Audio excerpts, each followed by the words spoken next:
నమస్తే. ఈరోజు మన ముందు బొజ్జా దశరథరామరెడ్డి గారు ఉన్నారు. వీరు 15 సంవత్సరాలుగా రాయలసీమకు సంబంధించిన సాగునీటి హక్కుల గురించి ఎన్నో ఎన్నో ఉద్యమాలు చేసి ప్రజలను చైతన్యపరుస్తున్నారు. ఉద్యమంలోకి వీరు ఏ విధంగా వచ్చారు, ఉద్యమాన్ని ఏ విధంగా తీసుకెళ్తున్నారు, ఇప్పటి వరకు ఏమేమి ఉద్యమాలు చేశారు, ఏ విధంగా ముందుకు వెళ్తున్నారు, అసలుకి మీ నేపథ్యం ఏమిటి, మీ ఫ్యామిలీ బ్యాక్గ్రౌండ్ ఏమిటి, ఆ తరువాత రాయలసీమ సాగునీటి సమితి బ్యాక్గ్రౌండ్ ఏమిటి, ఇవన్నీ తెలుపగలరు. బొజ్జా దశరథరామరెడ్డి, అధ్యక్షులు, రాయలసీమ సాగునీటి సాధన సమితి. ఎరక యూట్యూబ్ యాజమాన్యానికి, అదేవిధంగా ప్రేక్షకులకందరికీ నా హృదయపూర్వక నమస్కారాలు. ఈరోజు ఎరక యూట్యూబ్ ఛానల్ వారు నా యొక్క నేపథ్యము, రాయలసీమ సాగునీటి సాధన సమితి ఏర్పాటుకు దారితీసిన పరిస్థితులు, ఈ ఉద్యమాన్ని ఏ విధంగా కొనసాగిస్తున్నారు, ఏమి ఆశిస్తున్నారన్న దాని మీద ఈరోజు ఇంటర్వ్యూ చేయడానికి ముందుకొచ్చినందుకు వారికి ప్రత్యేక ధన్యవాదాలు తెలియజేసుకుంటూ, నేను నంద్యాల వాసిని. గతంలో కర్నూలు జిల్లాలో ఉండేది, ఈరోజు నంద్యాల జిల్లా అయింది. అక్కడే నేను నా స్కూలింగ్ ఉండి డిగ్రీ వరకు, బీఎస్సీ వరకు నంద్యాలనే చదువుకున్నాను. ఎంబీఏ మాత్రం 78-80లో ఆంధ్ర ఇన్స్టిట్యూట్లో ఎంబీఏ చేసిన తర్వాత కార్పొరేట్ కంపెనీస్లో దాదాపుగా 12-13 సంవత్సరాలు నేను పనిచేయడం జరిగింది. తర్వాత నా సొంతంగా బిజినెస్ చేయాలని చెప్పి సీడ్ ఇండస్ట్రీలోకి వచ్చాను. సీడ్ ఇండస్ట్రీలో సీడ్ కంపెనీ పెట్టుకుంటూ మార్కెటింగ్ చేసుకుంటున్న నేపథ్యంలోనే నేను సీడ్స్ మెన్ అసోసియేషన్లో కూడా దాదాపుగా 10 సంవత్సరాలు ఎగ్జిక్యూటివ్ కమిటీ మెంబర్గా ఉన్నాను. వైస్ ప్రెసిడెంట్గా 2 సంవత్సరాలు చేశాను. సీడ్ కంపెనీలు ఉంటూ నేను 2 టర్మ్స్ సీడ్ సర్టిఫికేషన్ ఏజెన్సీ డైరెక్టర్గా పనిచేస్తూ విత్తన అభివృద్ధికి, రైతులకు మంచి విత్తనాలను ఇవ్వడానికి సీడ్ సర్టిఫికేషన్ ఏజెన్సీలో చేయవలసిన కార్యక్రమాల గురించి కూడా చాలా విషయాలను మేము అక్కడ చెప్పడము, అవి ఇంప్లిమెంట్ చేసుకోవడము ప్రభుత్వం ద్వారా చేసుకుంటూ జరిగాం. సీడ్ మెన్ అసోసియేషన్లో ఉంటూ కూడా రైతులకు మేలైన రకాలు ఇవ్వడం కోసం చిన్న చిన్న కంపెనీల ప్రాముఖ్యత చాలా ఉందని చెప్పి చిన్న చిన్న సీడ్ కంపెనీలను ప్రమోట్ చేయడానికి చాలా వరకు కృషి చేశాం. చిన్నవాళ్ళు ఉన్నప్పుడు మాత్రమే నాణ్యమైన విత్తనాలు తక్కువ ధర కూడా రైతులకు దొరుకుతున్న లక్ష్యంతో ఆ కార్యక్రమాలు చేసుకుంటూ పోయాం. ఈ నేపథ్యంలోనే నేను సీడ్ ఇండస్ట్రీలో వ్యాపారం చేసుకుంటున్న నేపథ్యంలోనే 2002లో మా తండ్రి గారు చనిపోవడం జరిగింది. 2002లో మా తండ్రి గారు 3 టర్మ్స్ ఎమ్మెల్యేగా ఉన్నారు. పాణ్యం నుండి ఇండిపెండెంట్ ఎమ్మెల్యేగా ఏరా సైప్రెడ్డి గారి మీద గెలిచారు. అంటే ఆయన రాజకీయాల్లోకి రావడమే ఒక విధమైన, ఆయనకు రాజకీయాల్లో ఇంట్రెస్ట్ లేదు. ఆయన మిత్రులంతా కూడా జ్యుడిషియరీలో జడ్జెస్ అయ్యారు, కొందరు హైకోర్టు జడ్జెస్ కూడా అయ్యారు. ఆయన కూడా న్యాయవాదిగా ప్రాక్టీస్ చేస్తున్న నేపథ్యంలో గ్రామంలో తగాదా వచ్చి యునానిమస్గా మీరు గ్రామ సర్పంచ్ ఉండాలని చెప్పి బలవంతంగా తీసుకెళ్లి గ్రామ సర్పంచ్ పెట్టారు. గ్రామ సర్పంచ్ నుండి సమితి ప్రెసిడెంట్గా ఎలక్ట్ అవ్వడము, తర్వాత పాణ్యం నుండి ఇండిపెండెంట్ ఎమ్మెల్యేగా గెలవడము, తర్వాత నంద్యాల నుండి 72-78లో అంటే 6 ఏళ్ల కాలం ఇండిపెండెంట్ ఎమ్మెల్యేగానే అక్కడ గెలవడము, 78లో జనతా పార్టీ నుండి మా నాన్నగారు ఎమ్మెల్యేగా గెలవడం జరిగింది. జనతా పార్టీలోకి రావడం కూడా యాదృశ్చికంగా జరిగింది. 77లో కాంగ్రెస్కి వ్యతిరేకంగా అన్ని రాజకీయ పార్టీలు కూటమవుతూ జనతా పార్టీ ఏర్పాటు చేసిన నేపథ్యంలో నీలం సంజయ్ రెడ్డి గారిని నంద్యాలకు తీసుకొచ్చి మా నాన్నగారు అక్కడ ఎంపీగా కంటెస్ట్ చేయించడము, రాష్ట్రంలో ఉన్న 42 సీట్లో ఒకే ఒక్క సీటు నంద్యాల నుండి గెలవడము, నీలం సంజయ్ రెడ్డి గారు కూడా స్పీకర్ అవడము, తర్వాత ప్రెసిడెంట్ అవడం కూడా అందరికీ తెలిసిన అంశమే. ఈ నేపథ్యంలో 78లో మా తండ్రి గారు జనతా పార్టీ నుండి ఎమ్మెల్యేగా ఎలక్ట్ అయిన తర్వాత ఇక్కడ మాత్రం రాష్ట్రంలో కాంగ్రెస్ ప్రభుత్వం అధికారంలోకి వచ్చింది. ఈలోపు కేంద్రంలో ఉన్న జనతా పార్టీ ప్రభుత్వం కూడా డిసింటిగ్రేట్ అయ్యి పార్టీలు విడిపోయిన నేపథ్యంలో మా తండ్రి గారు కాంగ్రెస్ పార్టీలోకి వచ్చారు. 83లో ఎలక్షన్లో కంటెస్ట్ చేసి కాంగ్రెస్ పార్టీ నుండి మా తండ్రి గారు ఓడిపోయారు. 85 ఎలక్షన్లో కంటెస్ట్ చేయలేదు. 89లో ఎంపీగా గెలిచారు నంద్యాల నుండి. బట్ బీపీ సింగ్ గారి ప్రభుత్వంలో మండల్ కమిషన్ రిపోర్టు మీద గొడవలు జరిగిన నేపథ్యంలో అర్ధాంతరంగా 14-15 నెలల్లో ఆ పార్లమెంటు క్లోజ్ అయిపోవడము, డిజాల్వ్ అయిపోవడము, మా తండ్రి గారు ఆ 13-14 నెలలు మాత్రమే ఎంపీగా చేశారు. 91లో జరిగిన ఎలక్షన్స్లో మా తండ్రి గారికి ఆపరేషన్ ఉండడం వల్ల కంటెస్ట్ చేయకపోవడం, వేరే ఇంకోరు కంటెస్ట్ చేయడం, అదే స్థానం నుండి పివి నరసింహారావు గారు ఎంపీగా రావడం కోసం ఆ స్థానాన్ని వెకేట్ చేసిన క్యాండిడేట్ స్థానంలో ఎంపీగా రావడం, ఆ సందర్భంలో మా తండ్రి గారి చీఫ్ ఎలక్షన్ ఏజెంట్గా పివి నరసింహారావు గారికి ఉండి ఆ ప్రాంతాన్ని అంతా కూడా ఆర్గనైజ్ చేస్తూ 91లో పివి నరసింహారావు గారిని గెలిపించే దాంట్లో ఆయన కూడా ప్రముఖమైన పాత్ర పోషించారు. తర్వాత పివి నరసింహారావు గారి ఆధ్వర్యంలో వచ్చిన ప్రభుత్వంలో మా తండ్రి గారికి 2 టర్మ్స్ నేషనల్ సీడ్స్ కార్పొరేషన్ చైర్మన్గా అపాయింట్ చేయడం జరిగింది. ఆయన వ్యవసాయం మీద చాలా మక్కువ ఉండేది మా తండ్రి గారికి. అందువల్ల నేషనల్ సీడ్స్ కార్పొరేషన్లో నంద్యాలలో ఒక పెద్ద సెంటర్ ఏర్పాటు చేయడం, అది ఈరోజు నేషనల్ సీడ్స్ కార్పొరేషన్లో దేశవ్యాప్తంగా చాలా పెద్ద ప్రముఖమైన ప్రొడక్షన్ సెంటర్గా మారింది. దేశానికి కావాల్సిన అవసరమైన విత్తనాలు, అనేక విత్తనాలను ఉత్పత్తి చేసే పరిస్థితి అక్కడ వచ్చింది. National seeds chairman corporation chairman కు కొన్ని ఇబ్బందులు ఉన్నాయి. నాకు రైతుగా మీరు ఎంత చెప్తున్నారో మీరు ఇంకా తక్కువ చెప్పినారేమో అనుకుంటున్నా. అయితే ఇక్కడ నా బాధ్యత ఈ నేషనల్ సీడ్స్ కార్పొరేషన్ దిక్కు అభివృద్ధి చెందాలా. అదే విధంగానే అంటే ఆ రోజు నేషనల్ సీడ్స్ కార్పొరేషన్ చైర్మన్గా అయ్యే రోజుకు ఆ national seeds corporation almost close అయ్యే పరిస్థితుల్లో దాన్ని పివి నరసింహారావు గారి సహాయం తీసుకొని దాన్ని కొంత ఫండింగ్ చేసుకొని దాన్ని ఎస్టాబ్లిష్ చేసి ఒక ప్రభుత్వ సంస్థను నిలబెట్టడంలో మా తండ్రి గారు కీలకమైన పాత్ర వహించారు. బొజ్జా వెంకటరెడ్డి గారిని నేషనల్ సీడ్స్ కార్పొరేషన్ చైర్మన్గా నియమించినందుకు తనకు మంచి పేరు వచ్చిందని పేర్కొన్నారు. బొజ్జా వెంకటరెడ్డి గారు ధీటైన రైతని, రైతు పరిస్థితులు అన్నీ కూడా అర్థం చేసుకున్నవాడని, తద్వారా యావత్ భారతదేశానికి రైతు కుటుంబాలకు, రైతులకు ఉపకారం చేస్తున్నారని ఈ సందర్భంలో పేర్కొన్నారు. వారి మాటల్లోనే మనం విందాం. రెడ్డి గారు రాష్ట్ర వ్యవసాయ మంత్రి గారు, పెద్దలారా, సోదరులారా, మీ అందరి దర్శన భాగ్యం నాకు కలిగినందుకు సంతోషిస్తూ ఉన్నాను. వెంకటరెడ్డి గారి ముఖ్యమైనటువంటి కార్యక్రమానికి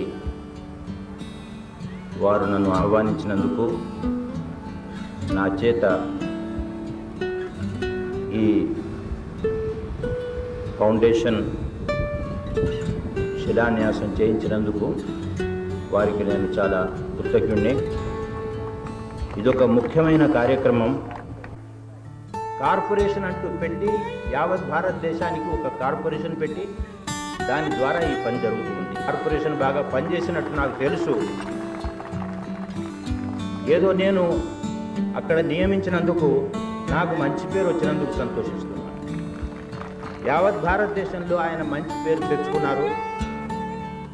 దీటైన రైతని, రైతు పరిస్థితులన్నీ కూడా అర్థం చేసుకున్నవాడని, తద్వారా యావత్ భారతదేశానికి కొంత ఉపకారం చేసినవాడు, రైతు కుటుంబాలకు, రైతులకు చేసినవాడైనాడని మంచి పేరు తెచ్చుకున్నారు. కర్నూలు, బళ్ళారి, అదేవిధంగా అనేక ప్రాంతాల్లో, మహారాష్ట్రలోని అమరావతి, ఈ ప్రాంతాల్లో కూడా ఆ సెంటర్స్ను డెవలప్ చేయడము, దక్షిణ ఇండియాలో కూడా అనేక చోట్ల సెంటర్స్ డెవలప్ చేస్తూ ప్రొడక్షన్ బాగా పెంచుకొని రైతులకు సేవ చేసే దాంట్లో చేసుకుంటూ వచ్చారు. అదే నేపథ్యంలోనే పివి నరసింహారావు గారు ప్రెసిడెంట్గా ఉన్నప్పుడు నంద్యాలలో బ్రాడ్గేజ్ చేయడము, నంద్యాలలో మహానందిలో అగ్రికల్చర్ కాలేజ్ తీసుకురావడం, ఇలాంటి అనేక డెవలప్మెంట్ యాక్టివిటీస్ అన్ని కూడా చేసే అదృష్టం దొరికింది. అంతేకాకుండా ఎస్ఆర్బీసీకి అత్యంత కీలకమైన గోర్కల్ రిజర్వాయర్ను కూడా మా తండ్రి గారు పివి నరసింహారావు గారి మీద ఇన్ఫ్లుయెన్స్ చేసుకొని గోర్కల్ రిజర్వాయర్ కూడా సాధించుకొచ్చాం. అంటే ఒక రిజర్వాయర్ లేకపోతే ఒక ప్రాజెక్టులో నీటిని చాలా కష్టమైన నేపథ్యంలో గోర్కల్ రిజర్వాయర్ కూడా సాధించుకొచ్చిన నేపథ్యం ఉంది. ఈ నేపథ్యంలోనే నేను కూడా ఇక్కడ సీడ్గా మన అసోసియేషన్లో ఉంటూ ఉన్నవాడిని. మా తండ్రి గారు 2002లో చనిపోయిన తర్వాత నన్ను ఎలక్షన్లో కంటెస్ట్ చేయాలి అన్నట్టుగా చాలామంది ఒత్తిడి తీసుకొచ్చి కాంగ్రెస్ పార్టీ జనరల్ సెక్రటరీగా చేశారు. అయితే అంతకుముందు ఉన్న నేపథ్యంలో మా తండ్రి గారు అంటే అటు పివి నరసింహారావుతో ముఖ్యమైన చీఫ్ ఎలక్షన్ ఏజెంట్గా ఉన్నా, లేదా జనతా పార్టీలో నీలం సంజయ్ రెడ్డి గారికి చీఫ్ ఎలక్షన్ ఏజెంట్గా చేసిన, అంటే రాజకీయాల్లో ఒక ప్రముఖ స్థానంలో ఉండి హయ్యరప్స్తో కూడా మంచి కాంటాక్ట్ ఉన్న సందర్భంలో కూడా అనేక మంది నన్ను రాజకీయాల్లోకి తీసుకురావాలన్నప్పుడు మా తండ్రి గారు రాజకీయాలు నాతోనే ఇంకెవరు మా కుటుంబంలో రాజకీయాలకు రావడానికి అవసరం లేదని చెప్పి ఆయన నిరుత్సాహపరిచి మమ్మల్ని పక్కన పెట్టిన నేపథ్యంలో ఆయన చనిపోయిన తర్వాత అనేక రకాలైన ఒత్తిడి వస్తే నేను కూడా కాంగ్రెస్ క్యాండిడేట్ నుండి కంటెస్ట్ చేయాలని చెప్పి తీవ్రంగా కొంచెం ప్రయత్నం చేశాను. 2004లో టికెట్ నాకు వచ్చినట్టుగా వచ్చి జారిపోయింది. ఆ టైంలో ఆ ఎలక్షన్లో కంటెస్ట్ చేయలేకపోయాను. 2004లో కంటెస్ట్ చేసింటే నేను కూడా శాసనసభ్యుడిని అయి ఉండేవాడినేమో ఆ సందర్భంలో. అయితే తర్వాత జరిగిన పరిణామంలో 2004 నుండి కంటిన్యూ చేసుకుంటున్న సందర్భంలో 2007-8 ప్రాంతంలో నేను ఆంధ్రప్రదేశ్ రైతు సంఘాల సమాఖ్యకు అంటే సీడ్మెన్ అసోసియేషన్ నుండి దూరం అయిపోయి ఆ రైతుల సంఘంలోకి ఆంధ్రప్రదేశ్ రైతు సంఘాల సమాఖ్యలోకి సెక్రటరీగా వచ్చాను, ఆంధ్రప్రదేశ్ రాష్ట్ర సెక్రటరీగా. ఆ తర్వాత 2 సంవత్సరాలు 2012 నుండి 20 వరకు 8 సంవత్సరాలు అఖిల భారత రైతు సంఘాల సమాఖ్యలో సెక్రటరీ జనరల్గా యాక్ట్ చేశాను నేను. అంటే దేశవ్యాప్తంగా ఉన్న రైతుల సమస్యలన్నిటి కూడా హైయర్ పాలసీ మేకర్స్కు న్యూఢిల్లీ లెవెల్లో సెంట్రల్ గవర్నమెంట్ వాళ్ళకి తీసుకుపోవడము, స్టేట్ గవర్నమెంట్లో తీసుకుపోవడం, అనేక యూనిట్స్ మాకు పంజాబ్లో, మద్రాసులో ఉన్న వాటితో కూడా, లేదా చెన్నైలో ఉన్న వాటితో, లేదా హర్యానాలో ఉన్న వాటితో, జమ్మూ కాశ్మీర్లో ఉన్న వాళ్ళతో, కర్ణాటకలో ఉన్న వాళ్ళతో కూడా సయోధ్య చేసుకుంటూ కన్సార్షియం బ్రహ్మాండంగా నడిపాం. మా ఆర్గనైజేషను ఈ సిఫా అనే దాని వల్లనే రైతులకు కూడా ఇచ్చే రుణాల్లో కూడా ఇంట్రెస్ట్ సబ్వెన్షన్ తీసుకురావడము, అదేవిధంగా ప్యాడీ ఎక్స్పోర్ట్ బ్యాన్ ఉన్నప్పుడు ప్యాడీ గురించి తీసుకురావడం, లేదా ధరల స్థిరీకరణ దాంట్లో సిఏసిపి చేస్తున్న అన్యాయాలను వెలుగుతీ చాడడము, ఈరోజు ధరలు నిర్ణయిస్తున్న దాంట్లో మీరు ఇచ్చే ధరల వల్ల రైతులు నష్టపోతున్నారు, ఆ ధరలు కూడా వాళ్ళు పండించే ధరలు కూడా లేదు అని చెబుతూ, మీరు ఇచ్చే ధరల వల్ల ఆ నిర్ణయం చేయడం వల్ల రైతులకు ఏమీ లాభం రావడం లేదు, మీరు ఏదో గొప్పగా చెప్పుకుంటున్నారు, ఫెర్టిలైజర్ సబ్సిడీ ఇస్తున్నాం, ఎలక్ట్రిసిటీ ఫ్రీగా ఇస్తున్నాం, నీళ్లు ఫ్రీగా ఇస్తున్నాం అని. ఇవన్నీ లెక్క తీసుకున్నా కూడా రైతులు వాళ్ళ కాస్ట్ ఆఫ్ ప్రొడక్షన్ కంటే కూడా తక్కువ ధరకు అమ్ముకుంటున్నారంటే రైతులు ఎదురు సబ్సిడీ దేశానికే ఇస్తున్నారన్న విషయాన్ని బ్రహ్మాండంగా సిఫా నుండి తీసుకుపోయిన దాంట్లో ప్రముఖమైన పాత్ర నేను వహించాను. ఇక్కడ ఈ కార్యక్రమాన్ని చేసుకుంటున్న నేపథ్యంలోనే 2014లో రాష్ట్ర విభజన జరుగుతున్న నేపథ్యంలో 2012లో బైరెడ్డి రాజశేఖర రెడ్డి గారు ప్రత్యేక రాయలసీమ ఉద్యమాన్ని కూడా మొదలుపెట్టారు.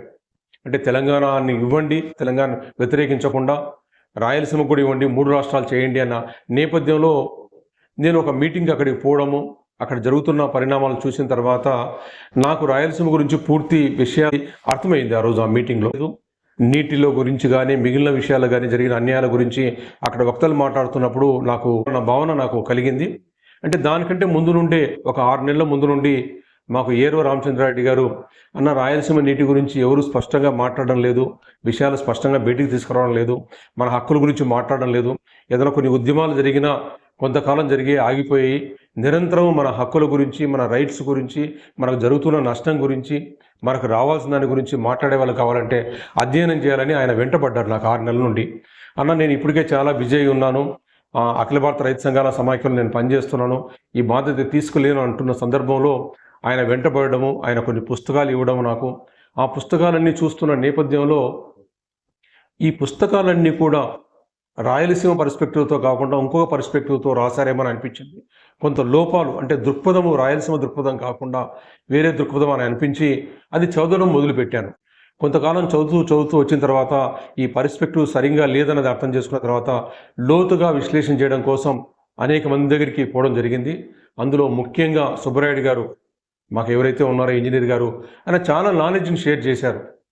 అంటే రిజర్వాయర్ అంటే ఏంటి, ప్రధాన కాలువ అంటే ఏంటి, టీఎంసీ అంటే ఏమి, నీళ్లు 1 ఎకరాకు నీళ్లు పారాలంటే ఎంత నీళ్లు కావాలి, డ్రై క్రాప్కి ఎంత కావాలి, ప్రాజెక్టులు ఎక్కడ ఉన్నాయి, హైడ్రాలజీ అంటే ఏమి, లేదా ప్రాజెక్టులకు మనకు నీళ్లు రాకుండా ఉంటే ఏం చేయాలి, మనకు బచావ్ ట్రిబ్యునల్లో మనకు ఏ హక్కులు ఉన్నాయి, శ్రీశైలం మీద మన హక్కులు చాలా హక్కులు ఉన్నాయి, ఇది ఎలక్ట్రిసిటీ ప్రాజెక్ట్ కాదు, దాని ఎండిడిఎల్ గురించి అనేక విషయాలు చెప్తున్నప్పుడు అన్ని కొత్త విషయాల్లాగా, అంటే ఓనమాలు దిద్దుకున్నట్టుగా అక్కడ దిద్దుకుంటూనే అదే సందర్భంలోనే రాష్ట్ర విభజన సందర్భంలో ఇరిగేషన్ అడ్వైజర్గా ఉన్న శ్రీరామ్ రెడ్డి గారు కూడా దగ్గరికి వెళ్ళి సార్ అని మాట్లాడుతున్న సందర్భంలో ఆయన కూడా అంతవరకు కొంత గ్యాప్ ఇచ్చి ఆయన పక్కన ఉన్నవాడు నేను చెప్పిన తర్వాత మళ్ళీ స్టడీ చేసుకుంటూ రాష్ట్ర విభజన సందర్భంలో మేమందరం కూడా ఇక్కడ కలిసి రాయలసీమ అభ్యుదయ సంఘంలో మీరు రండి భాగస్వాములు అవ్వండి అని చెప్పి నన్ను దాంట్లో బైరెడ్డి రాజశేఖర గారితో పనిచేస్తున్న నేపథ్యంలో ప్రత్యేక రాయలసీమ గురించి పనిచేస్తూనే ఈ అధ్యయనం చేసుకుంటున్న నేపథ్యంలో బైరెడ్డి రాజశేఖర రెడ్డి గారు ఒక రాజకీయ పార్టీ పెట్టి ఎలక్షన్లో కంటెస్ట్ చేయాలనుకుంటున్నప్పుడు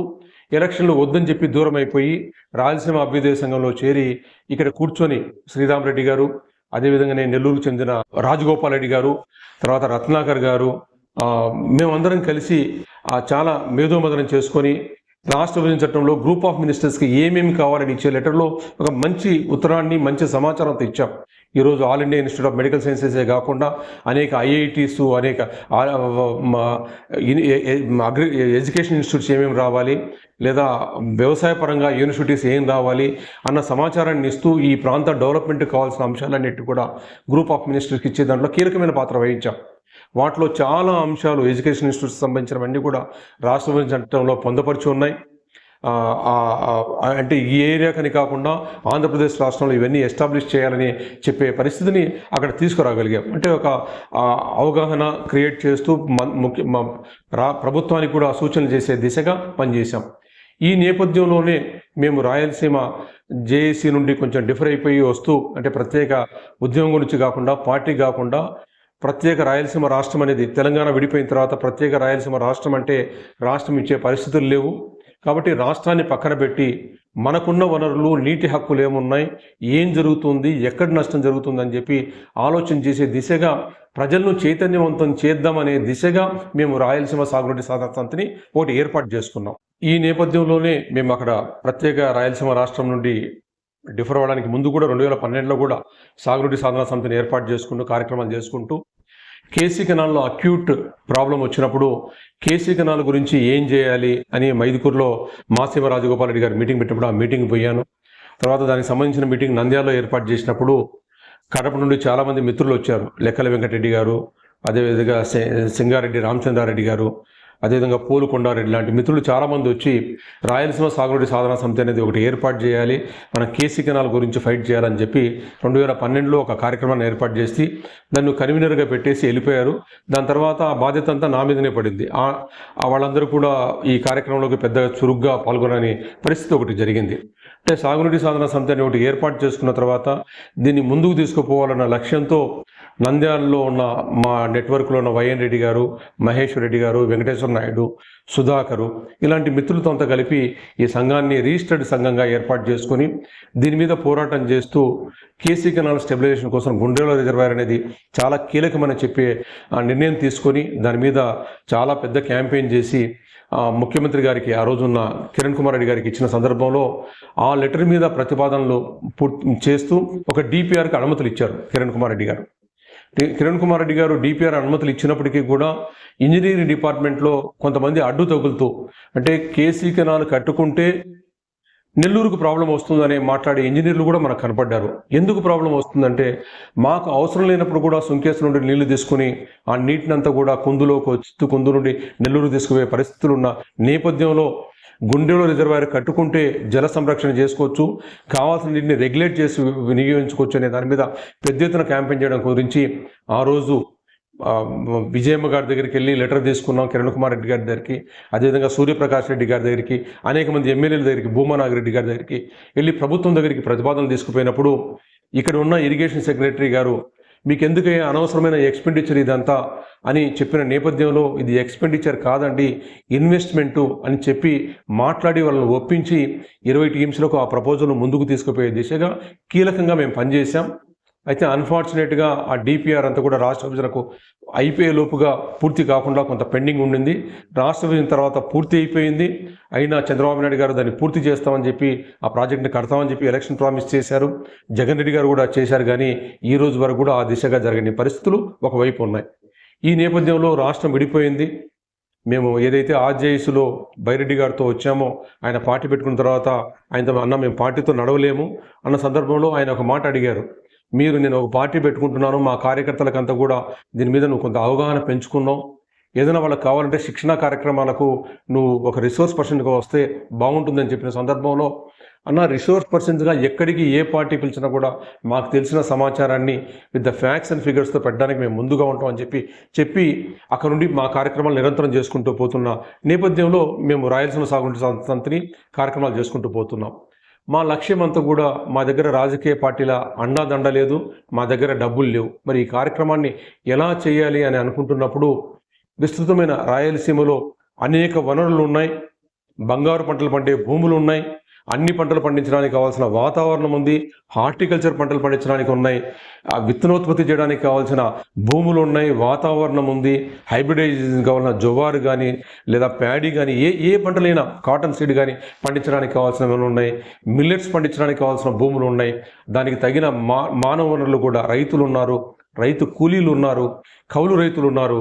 కానీ మా దగ్గర నదులు కూడా ఉన్నప్పుడు కూడా తుంగభద్ర నది ఉంది, కృష్ణా నది ఉంది, పెన్నా నది ఉంది, కుందు ఉన్నాయి, వీటి ఉపనదులంతా కూడా ఉన్నప్పటికీ కూడా ఈ నీటి మీద అనేక హక్కులు మాకు ఉన్నాయి, అనేక హక్కులను వినియోగించుకోలేని పరిస్థితి ఉంది.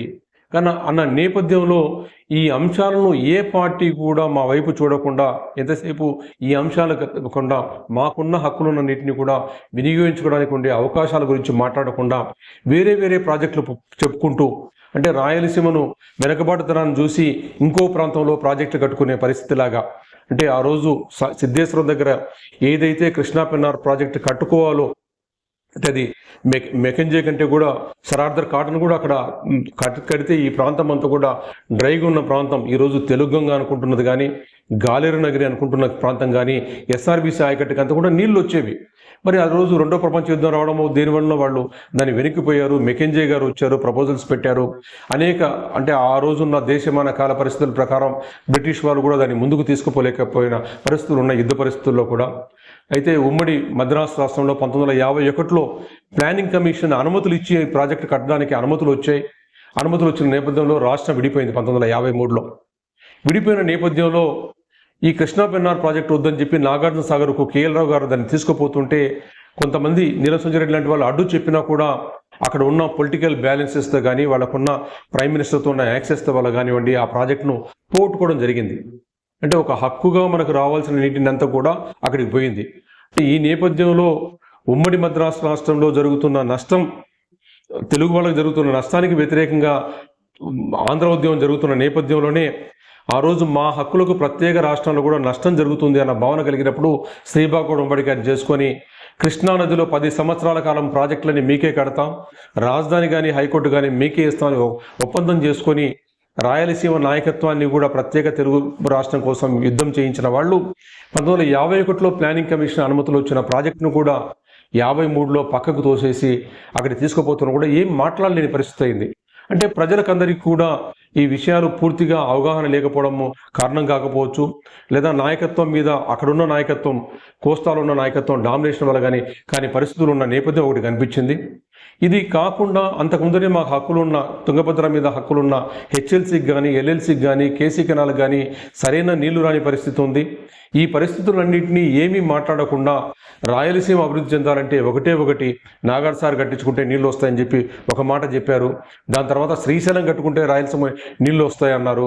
దాని తర్వాత పులిచింతలు కట్టుకుంటే నీళ్ళు వస్తాయని చెప్పారు. తర్వాత పోలవరం అని చెప్పారు, పట్టిసీమ అని చెప్పారు. ఇంకా ఈరోజు కొత్త ప్రాజెక్టులన్నీ మాట్లాడుతున్నారు. ఆ రోజు పట్టిసీమ వరకు వచ్చిన నేపథ్యంలో అయ్యా మా వైపు, మా సమస్యల వైపు, మా కోణంలో మీరు చూడడం లేదు అని ప్రపంచానికి చెప్పడం కోసం అని చెప్పి మేము సిద్ధేశ్వర అలుగు శంకుస్థాపన కార్యక్రమాన్ని 2016 మే 31 చేపడుతూ మార్చి 17వ తారీఖున మీటింగ్ పెట్టుకొని దాని మీద అనౌన్స్ చేశాం, మేము ఒక అలుగు శంకుస్థాపన చేపడుతూపోతున్నామని. మరి దీనికి కావాల్సిన సరంజామా ఎక్కడి నుండి రావాలి అనుకున్నప్పుడు మేము ఒక వినూత్నమైన పద్ధతిని ఏర్పాటు చేసుకున్నాం. ప్రతి గ్రామానికి పోయి రైతును కలవడం, అక్కడ మీటింగ్ ఏర్పాటు చేసుకోవడం. మరి మీటింగ్లు పెట్టాలంటే ఆ ప్రాంతంలో రైతాంగం ఖర్చుకు బరాయిస్తారా అన్నప్పుడు మేము ఒక మాట చెప్పాం, అయ్యా మీరు కుర్చీలు వేయొద్దు, షామియానాలు వేయొద్దు, మైకులు ఏర్పాటు చేయొద్దు. ఎక్కడో చోట రచ్చబండ దగ్గరనో, దేవాలయం దగ్గరనో, మసీద్ దగ్గరనో ఎక్కడో చోట ఒక 10-20 మంది కూర్చోడానికి ప్లేస్ ఉంటే చాలు, అక్కడ బండల మీద కూర్చుందాం. మీరు చేయవలసిందంతా ఒక మంచినీళ్ళ క్యాన్ తీసుకొచ్చి పెట్టండి అని చెప్పి తీసుకుపోయి దాదాపు 3 నెలల క్యాంపెయిన్ చేశాం. రాయలసీమకు జరుగుతున్న అన్యాయం జరిగింది. కేసీ కెనాల్కి ఎందుకు నీళ్లు రావడం లేదు, ఎల్ఎల్సీకి ఎందుకు నీళ్లు రావడం లేదు, లేదా శ్రీశైలం ప్రాజెక్టులు ఇంత మునక జరిగిన తర్వాత కూడా కట్టుకున్న ప్రాజెక్టులకు ఎందుకు మనకు నీళ్లు రావడం లేదు అనే విషయాలు చెప్పుకుంటూ అవగాహన చేసుకుంటూ పోతే ప్రభుత్వాలు పెద్ద లెక్క పట్టించుకోలేదు. మమ్మల్ని అంతా కూడా ఇదేదో వీళ్ళు ఏదో వచ్చి అర్చుకుంటూ పోతారులేని. అంటే మేము ఒక కొత్త రకమైన ఉద్యమానికి చేశాం. ఎవరికి ఖర్చు లేకుండా వాళ్ళ నీళ్లతో పెట్టే కార్యక్రమం పెట్టుకున్నాం. అదేవిధంగా మా దగ్గర డబ్బులు లేవు కాబట్టి మీరు ఎవరు సిద్ధేశ్వర ఉద్యమానికి వచ్చినా కూడా మీ సొంత వాహనాల్లో రావాలి, మేము భోజనం ఏర్పాటు చేసే స్థితిలో కూడా మేము లేం కాబట్టి మీ భోజనాలు మీరు తీసుకొని రావాలి. మీకు తాగడానికి కూడా నీళ్లు దొరకవు. ఆ కృష్ణానది పరివాహక ప్రాంతంలో శ్రీశైలం ప్రాజెక్టు కట్టిన చోట ఈరోజు నీటినంతా తీసుకుపోవడం వల్ల ఆ నదిలో చుక్క నీరు కూడా మీకు తాగడానికి కూడా దొరకదు కాబట్టి మీ నీళ్లు మీరు తీసుకురావాలన్నా. అంటే ఒక వినూత్నమైన ఉద్యమానికి ప్రారంభోత్సవం చేశాం. మీ నీళ్లతో, మీ వాహనంతో, మీ ఆహారంతో అక్కడికి రండి, అక్కడికి వచ్చి సిద్ధేశ్వరం వరకు కట్టండి అని చెప్పి మనం ఒక రాయిని వేద్దామని అనుకున్న సందర్భంలో 29-30 తారీఖు ప్రభుత్వానికి తెలిసింది ఇది పెద్ద ఉద్యమంగా మారబోతుందని చెప్పి 30 తారీఖు నుండి హౌస్ అరెస్ట్లకని మొదలుపెట్టారు మమ్మల్ని అందరినీ కూడా. పెట్టిన వెంటనే మాకు తెలిసిన వెంటనే పోయి అడవిలో దాచిపెట్టుకున్నాం. ఆ రోజు రాత్రి అంతా కూడా 30 తారీఖు రాత్రిన 31 ఉదయాన్నే అక్కడికి పోదాం అనుకుంటే మేమేదో సంఘ విద్రోహుల్లాగా AK-47 పట్టుకొని 100 మంది పోలీసులు అక్కడ దించిపెట్టారు. ఎవరు వస్తే వాళ్ళని అరెస్ట్ చేయడానికి అని చెప్పి.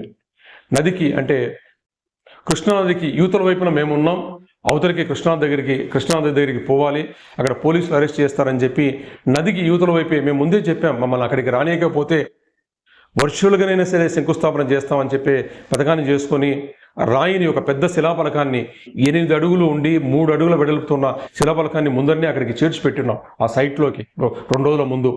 ఆ రోజు పోలీసులంతా వచ్చి దాన్ని ట్రాక్టర్లో ఎత్తుకుపోయారు దాన్ని అక్కడ నుండి లేకుండా.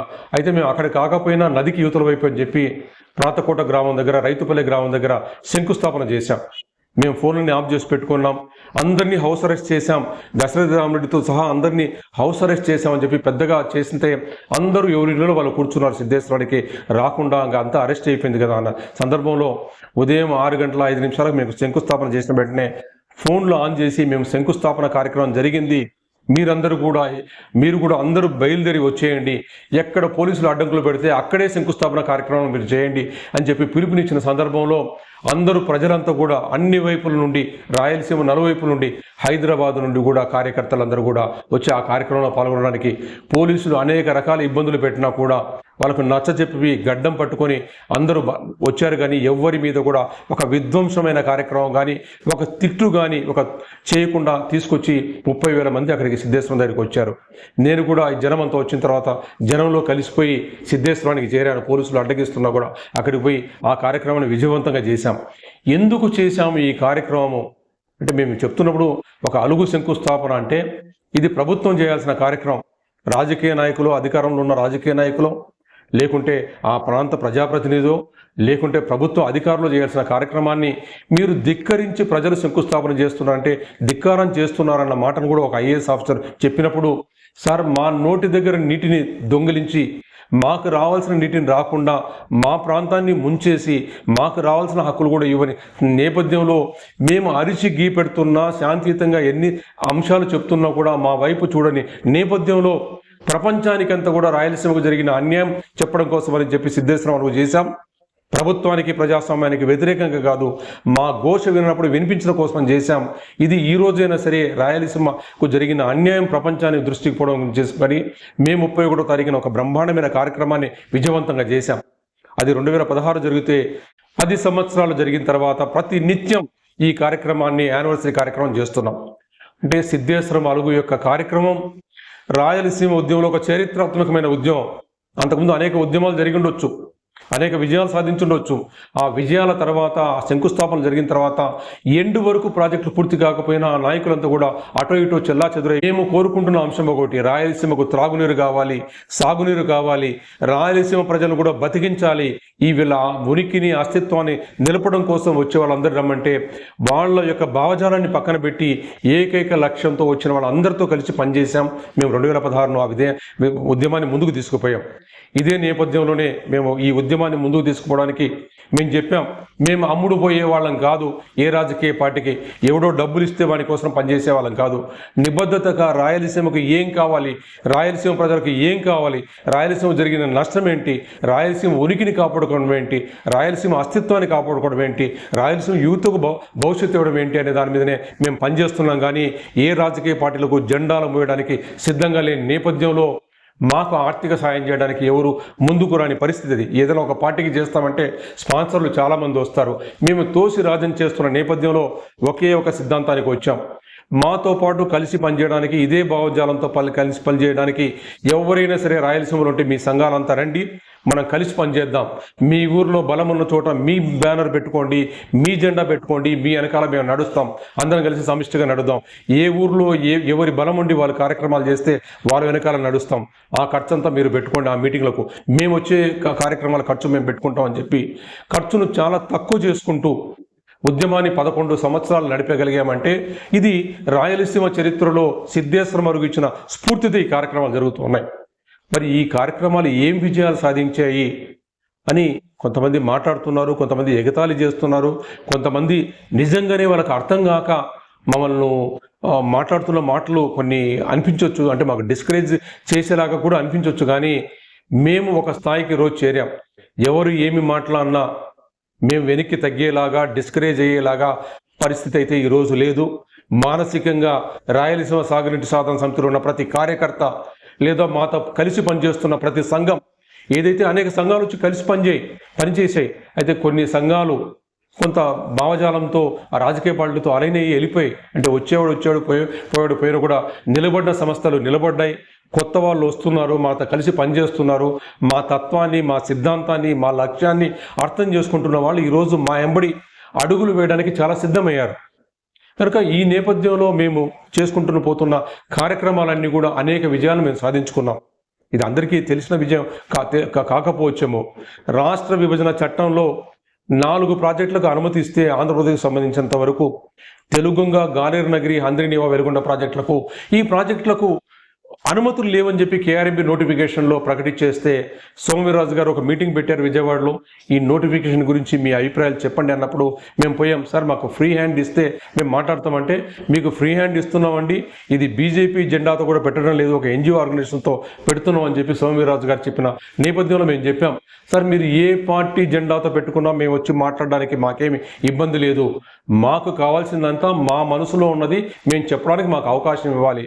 మేము ఎవరిని తిట్టము, ఆ విషయంలో మేము మంచి చేసి ఉంటే మంచి చేసామని చెప్తాం, కానీ మేము ఎవరిని తిట్టేది లేదు. కానీ దాంట్లో తప్పులుంటే మాత్రం ఆ తప్పులు ఎత్తి చూపిస్తాం, ఆ తప్పులు సరిదిద్దుకోమని చూపిస్తామని చెప్తే యువర్ మోస్ట్ వెల్కమ్ అన్నప్పుడు ఈ 4 ప్రాజెక్టులకు అనుమతి రావాలన్న అంశాన్ని చాలా స్పష్టంగా చెప్పాం. దీంతోపాటు 10-11 పాయింట్లు ఇంపార్టెంట్గా చెప్పిన తర్వాత కూడా వాళ్ళంతా కూడా ఇంటర్నల్ పెట్టుకున్న వెబ్ మీటింగ్ కూడా నన్ను పిలిచారు.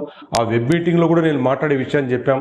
వాళ్ళు షెకావత్ గారి దగ్గరికి ఈ విషయం తీసుకెళ్తా అన్నారు, కానీ ఏ పని జరగని నేపథ్యంలో ఇంత పెద్ద ఎత్తున జరిగిన కార్యక్రమం జరిగితే కూడా ఏ రాజకీయ పార్టీ కూడా ఆంధ్రప్రదేశ్లో ఈ 4 ప్రాజెక్టులు అనుమతించిన ప్రాజెక్టులు దీన్ని రాష్ట్ర విభజన చట్టంలో అనుమతించారు, నోటిఫికేషన్లో సవరణ చేయాలని చెప్పి ఒక్క రాజకీయ పార్టీ కూడా అడగలేదంటే రాయలసీమ పట్ల ఈ రాజకీయ పార్టీలు ఎంత వివక్షత ఉన్నారో మనకు అర్థమవుతుంది. దీనికోసం మాకు బలం లేదని మేము ముందే చెప్పుకున్నాం. అన్ని చోట్ల మేము స్ట్రెంత్ లేవు కాబట్టి కడపలో ఫస్ట్ మీటింగ్ పెట్టాం. కడపలో మీటింగ్ పెడుతూ భారతీయ కిసాన్ సంఘ్తో మీటింగ్ పెట్టించాం. రౌండ్ టేబుల్ కాన్ఫరెన్స్ పెట్టించి అన్ని రాజకీయ పార్టీని పిలిచి, అయ్యా రాష్ట్ర విభజన చట్టంలో వీటికి అనుమతులు ఇచ్చారు, ఈరోజు నోటిఫికేషన్ కూడా కేఆర్ఎంబి నోటిఫికేషన్, కేఆర్ఎంబిని స్టేట్ ఏర్పడిన జూన్ 2, 2014 రోజుకంతా కేఆర్ఎంబిని ఏర్పాటు చేయాలి. 30 రోజుల్లో విధి విధానాలు అమలు చేస్తూ నోటిఫికేషన్ విడుదల చేస్తూ అన్ని ప్రాజెక్టులంతా కూడా కేఆర్ఎంబిలోకి తీసుకురావాలని 30 రోజుల్లో తీసుకురావాలంటే 7 సంవత్సరాల తర్వాత 2021లో తీసుకొచ్చారంటే ఎంతో అన్యాయం జరిగింది. సరే లేట్ అయినా కూడా దాంట్లో సక్రమంగా ఉన్నాయంటే లేవు, వీటికి సవరణలు కావాలని చెప్పి ఒక రౌండ్ టేబుల్ పెడుతున్నామని చెప్పి అఖిలపక్షానికి పిలుచుకొచ్చి అక్కడ మీటింగ్ పెట్టించాం. తర్వాత తిరుపతిలో ఆంధ్రప్రదేశ్ రైతు సంఘాల సమాఖ్యతో మీటింగ్ పెట్టించాం.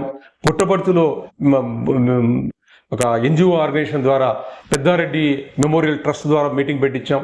అనంతపూర్ జలసాధన సమితితో రౌండ్ టేబుల్ కాన్ఫరెన్స్ పెట్టాం. కర్నూలులో రాయలసీమ విద్యావంతుల వేదికతో పెట్టుకున్నాం. నంద్యాలలో రాయలసీమ సాగునీటి సాధన సమితితో కార్యక్రమాలు చేసినా కూడా అన్ని రాజకీయ పార్టీల అధ్యక్షులను పిలిచి విషయాలు చెప్పినా కూడా ఎవడూ నోరు తెరవని నేపథ్యంలో మేము ఒక ధర్నా కార్యక్రమం చేసిన నేపథ్యంలో ఆ ధర్నాకు స్పందించి జగన్ ప్రభుత్వం లెటర్ రాసింది. ఇవన్నీ కూడా రాష్ట్ర విభజన చట్టంలో అనుమతించిన ప్రాజెక్టులు, మీరు అనుమతి ఇవ్వాలని. దానికి 1 సంవత్సర కాలం పట్టింది. అంటే రాష్ట్ర విభజన చట్టంలో అనుమతించిన ప్రాజెక్టులు, ఇవి అనుమతించిన ప్రాజెక్టులని రాయడానికి జగన్మోహన్ రెడ్డికి మేము ఇంత ఉద్యమాలు చేసినా పట్టలేదంటే ఆయన్ని మేల్కొల్పడానికి చేపట్టవలసిన రాయలసీమ కోసమే మేము పనిచేస్తున్నామన్న ప్రధాన ప్రతిపక్షం తెలుగుదేశం కూడా నోరు మూగపోయిందంటే ఎవడూ రాయలసీమ పట్ల లేని నేపథ్యంలో ఈరోజు రాయలసీమ బాధ్యతగా నిలబడడానికి, రాయలసీమ అంశాలను స్పష్టంగా చెప్పడానికి రాయలసీమ సాగునీటి సాధన సమితి ముందంజలో ఉంటూ విజయాలు సాధించిందని చెప్పి గర్వంగా ప్రకటించుకుంటున్నాం.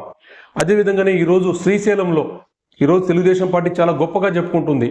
మా నాయకుడే, తెలుగుదేశం పార్టీ వ్యవస్థాపక నాయకుడు ఎన్టీ రామారావు గారే తెలుగు గంగ తీసుకొచ్చారు, రాయలసీమనంతా బతికిచ్చారు నీళ్లు అని చెప్పుకుంటున్న వారు ఈరోజు తెలుగు గంగ ప్రాజెక్టు పూర్తి అయిపోయి ఎస్ఆర్బీసీ పూర్తి అయి పోతిరెడ్డి దానికి సంబంధించిన నీటిని డ్రా చేసే పోతిరెడ్డిపాడు నిర్మాణం పూర్తి అయిపోయి నీటిని డ్రా చేసుకునే 1996లో పూర్తి నీటి వ్యవస్థ అంతా పూర్తి అయితే దానికి నీళ్లు అందడం కోసం అంటే పోతిరెడ్డిపాడు హెడ్ రెగ్యులేటర్ కట్టుకున్నది అక్కడ సిల్ లెవెల్ అంటే భూ లెవెల్ 841 ఉంటుంది, గేటు అడుగు భాగం.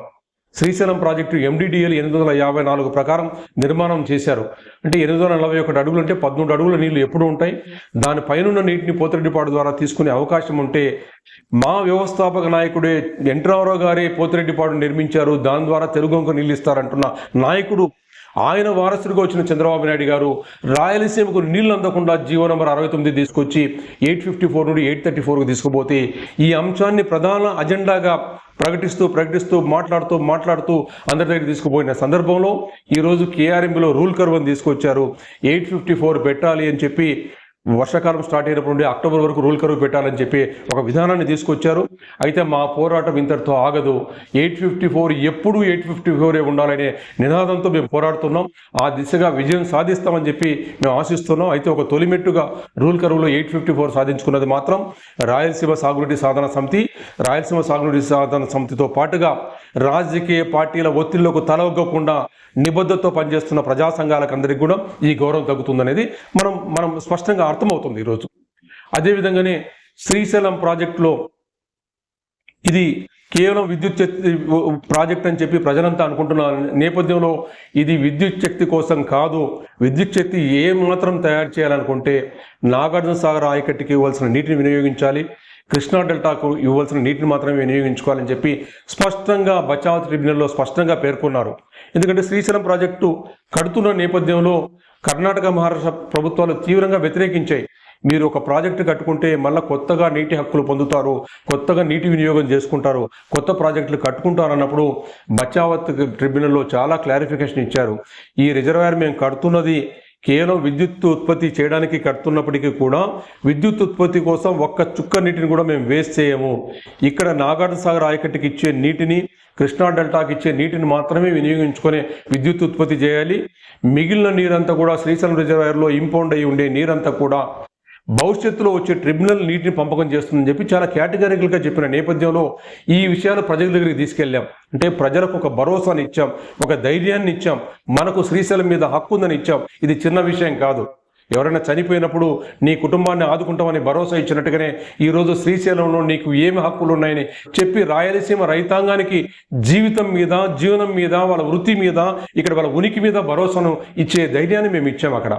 ఆ నేపథ్యంలోనే ఈరోజు బచావత్ చాలా స్పష్టంగా కూడా చెప్పాడు, గోదావరి నుండి నీటిని తీసుకొచ్చి కృష్ణా డెల్టాకు కానీ నాగార్జున సాగర్ కానీ ఇస్తే శ్రీశైలం నుండి తీసుకోవాల్సింది కేవలం 180 టీఎంసీలు మాత్రమే అని చెప్పిన నేపథ్యంలో ఈరోజు పట్టిసీమ కట్టుకున్న సందర్భంలో కృష్ణా డెల్టాకు చుక్క నీటిని కూడా శ్రీశైలం నుండి ఇవ్వాల్సిన అవసరం లేదని చెప్పి మేము ప్రకటించాం. దాన్ని ఎవడూ అడ్డుకోలేదు. ఎందుకంటే ఇది వాస్తవం. ఏ కోస్తా నాయకుడు కూడా దాని గురించి మాట్లాడలేదు. దాని గురించి ప్రకటించి చేసిన సందర్భంలో ఈరోజు కేవలం నాగార్జున సాగర్కి ఇవ్వాల్సిన నీటిని మాత్రమే వినియోగించుకోవాలి. 264 మిగిలిన నీళ్ళని శ్రీశైలంలో పెట్టి మనం వాడుకోవాలి. కాబట్టి ఈ దిశగా హక్కులను ప్రజలకు తెలియజేసే కార్యక్రమాలను పెట్టుకున్నాం. ఆ నీటిని మనం వాడుకునే దానికి కావాల్సిన నిర్మాణాల కోసం ఒత్తిడి పెంచే కార్యక్రమాలను మేము చేపట్టుకుంటూ వస్తున్నాం. అదేవిధంగానే ఇంటర్నల్ అడ్జస్ట్మెంట్తో జరిగిన గురు రాఘవేంద్ర ప్రాజెక్టు కానీ, ముచ్చుమరి ఎత్తిపోతల పథకం కానీ, సిద్ధాపురం ఎత్తిపోతల పథకం కానీ అనుమతించిన ప్రాజెక్టులు అని చెప్పి పోరాడుతూ ఆ విజయం మనం సాధించుకొని వచ్చాం. లేకుంటే ఇవన్నీ కొత్తగా కట్టిన ప్రాజెక్టులని మాట్లాడే నేపథ్యంలో కాదు, ఇవన్నీ కూడా ఇంటర్నల్ అడ్జస్ట్మెంట్ జరిగాయని చెప్పి మాట్లాడుతున్నాం. అదేవిధంగా కేసీ కెనాల్కు సంబంధించిన 10 టీఎంసీల నీటిని అనంతపురంకు ట్రాన్స్ఫర్ చేస్తే ఆ 10 టీఎంసీల నీటిని శ్రీశైలంలో తీసుకోవడానికి జీవోను వైఎస్ రాజశేఖర రెడ్డి గారు అధికారంలో ఉన్నప్పుడు ఇచ్చిన జీవో ఇంటర్నల్ అడ్జస్ట్మెంట్ కింద కేసీ కెనాల్కు శ్రీశైలంలో హక్కు ఉందనే వాదన మనం వినిపిస్తున్నాం. ఆ దిశగా నీళ్లు కూడా తెచ్చుకునే దానికి మనం ప్రయత్నం చేస్తూ నీళ్లు కూడా తెచ్చుకుంటున్నాం ఈరోజు. కనుక ఇవన్నీ మేము సాధించిన విజయాలు. అంతేకాకుండా మీకు ఏ ప్రాజెక్టులకు అనుమతులు లేవు, తెలుగొంగకు అనుమతులు లేవు, గాలేరు నగరికి అనుమతులు లేవు, హంద్రీనివాకు అనుమతులు లేవంటే ఈ ప్రాజెక్టులకన్నిటికి కూడా అనుమతులు ఉన్నాయి. రాష్ట్ర విభజన చట్టం చాలా కేటగిరికల్గా మెన్షన్ చేసింది. ఈ ప్రాజెక్టులన్నీ రాష్ట్ర డబ్బులతో పూర్తి చేసుకోండి అని చెప్పే మాటలు చెప్పారు. యథాతథ పరిస్థితిని కొనసాగిస్తూ నీళ్లు వాడుకోమంటే మేము భరోసాను ఇస్తున్న ప్రజలకందరికీ కూడా దీని మీద శ్రీశైలంలో ఉన్న మిగులు జలాల మీద మనకు సంపూర్ణమైన హక్కు ఉందన్న విషయాన్ని తీసుకొచ్చాం. ఈరోజు రాయలసీమకు ఉన్న హక్కులు స్పష్టంగా బచావత్ పంచిన హక్కులు ఉన్నాయి. కొన్ని మేజర్ నిర్మాణాలు అయినాయి, కానీ పంట కాలువలను నిర్మించకపోవడం వల్ల, డిస్ట్రిబ్యూషన్ ట్రీస్ నిర్మించకపోవడం వల్ల పంట పొలాలకు నీళ్లు చేరడం లేదన్న విషయాన్ని స్పష్టంగా ప్రతి మీటింగ్లో చెప్తూ వచ్చాం. అదేవిధంగానే నిన్న ఐఏబీ మీటింగ్ నంద్యాలలో జరిగితే ఈరోజు మేము కేసీ కెనాల్కు 2వ పంటకు నీళ్ళు ఇవ్వలేం, శ్రీశైలంలో నీళ్లు ఉంటేనే మేము ఇవ్వగలము అన్న నేపథ్యంలో మేము చెప్పాం ప్రభుత్వానికి, అయ్యా మనకు హక్కు ఉంది, నాగార్ సార్కి ఇవ్వాల్సిన నీటిని ఇవ్వాలి, మిగిలిన నీటినంతా శ్రీశైలంలో నిలబెట్టుకుంటే ఆ నీటిని పోతిరెడ్డిపాటు నుండి డ్రా చేసుకోవచ్చు అనే విషయాన్ని ప్రభుత్వం ముందుకు అనేక రూపాల్లో తీసుకుపోయాం. ఈరోజు నీళ్లు నిలబెట్టి కేసీ కెనాల్కి కానీ లేదా హంద్రీనియాకి కానీ ఎస్ఆర్బీసీకి కానీ నీళ్ళు ఇచ్చే పరిస్థితిని మనం క్రియేట్ చేశాం. ఇవన్నీ కూడా దాంట్లో ఇంకా చిన్న లోటుపాట్లు ఉన్నాయి. శ్రీశైలం ప్రాజెక్టు విధి విధానాలు తూచా తప్పకుండా పాటించే దిశగా ఒత్తిడి చేసే కార్యక్రమాలకు మేము ఈరోజు తెలంగాణ వాళ్ళతో కూడా మాట్లాడి ఉద్యమాన్ని ముందుకు తీసుకుపోవడానికి ఆ విధి విధానాలు మనకు కొత్తగా ఏం అవసరం లేదు, దాని విధి విధానాలు ఇంప్లిమెంట్ చేసే దిశగా చేసే కార్యక్రమాలు చేపట్టడానికి మనం ముందుకు పోతున్నాం. అంతేకాకుండా రాయలసీమకి ఎక్కడెక్కడ హక్కులు ఉన్నాయి, ఏం కావాలి అనే విషయాన్ని స్పష్టంగా చెబుతూ ప్రభుత్వం మీద తీవ్రమైన ఒత్తిడి పెంచుతున్నాం. ఈరోజు రాజశేఖర రెడ్డి గారు నిర్మించిన పోతిరెడ్డిపాటును వెడల్పు చేసిన తర్వాత రోజుకు 4 టీమ్స్లు తీసుకొని 120 టీమ్స్లు 30 రోజుల్లో వరదన్న శ్రీశైలంలో వరదన్న రోజుల్లో 120 టీమ్స్లకు తీసుకుపోవాల్సిన ప్రాజెక్టు పోతిరెడ్డిపాటు నిర్మాణం జరిగింది, ఎస్ఆర్ఎంసీ జరిగింది.